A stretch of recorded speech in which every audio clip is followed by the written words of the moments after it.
Okay, we're going to make today a bread and butter pudding, that British classic, but we're just going to make it a little bit different, slightly different mould. We're going to use brioche, we're going to use my wonderful custard recipe and some lovely white raisins. Here we go.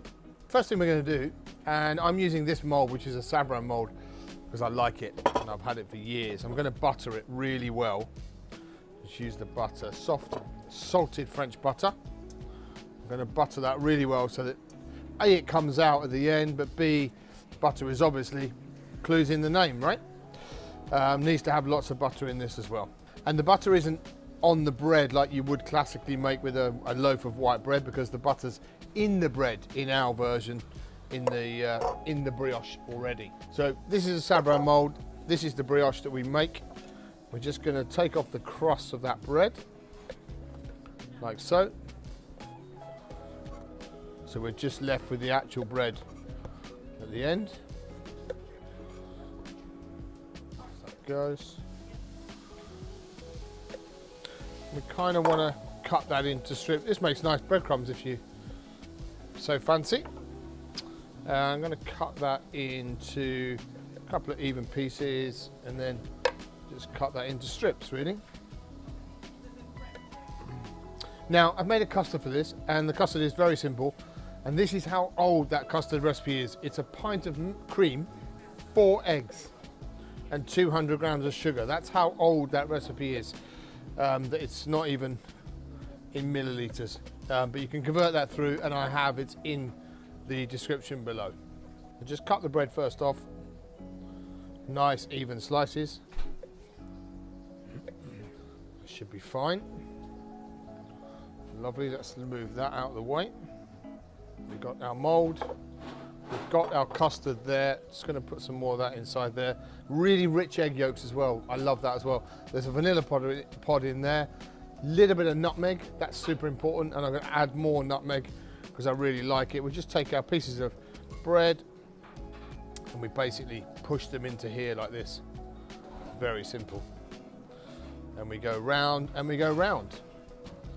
And then once we get all the way around to the other side, we then pour in the custard, pour in the raisins, and repeat. So we've just got that lovely sauterne soaked raisin going in there. I'm going to lash in my lovely custard now as well. This is our setting agent, but it's also the sort of lovely moussey, crunchy bit in the middle. I love it. And then we go again. All these things like this, they end up being things that we can translate into the menu. You never know, this might end up on the menu in some form or other. I think it might, because if it looks as good as I think it might. So we're all pushed into there really nicely. The custard's in, packed in, loads of lovely raisins.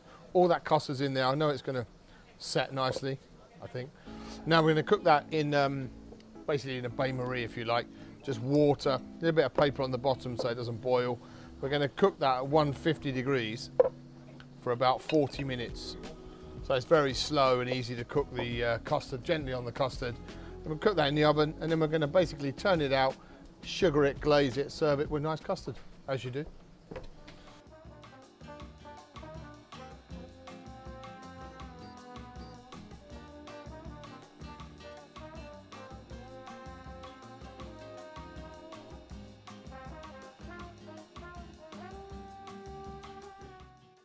Okay, so there's that bread and butter pudding. It's come out of the oven. It's had 45 minutes.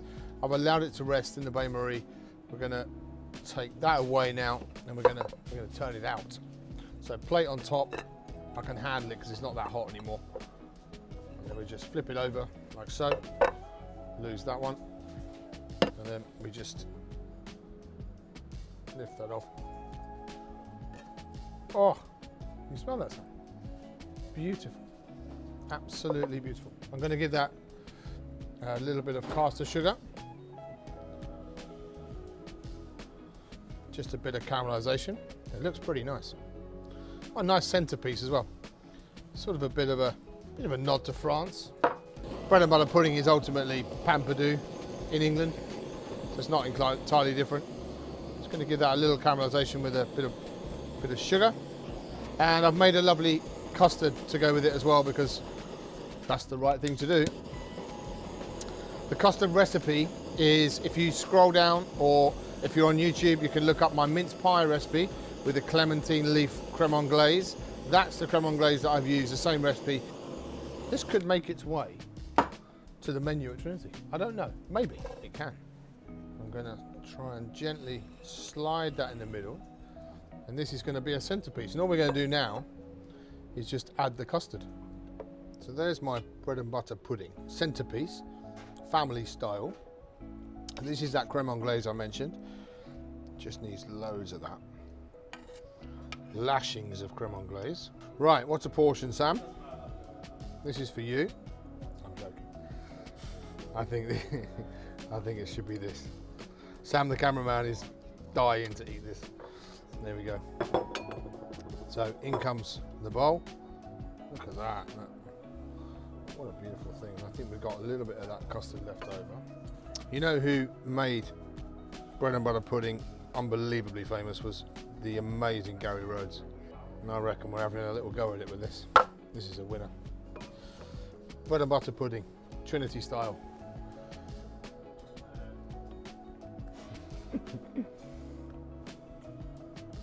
That is every bit as good as a bread and butter pudding with bells on.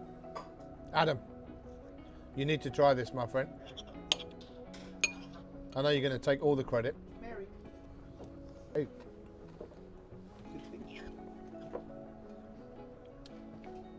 Have you ever eaten bread and butter pudding before? No. No. No. Outside. You don't have this in Venezuela? No, I don't. We need this.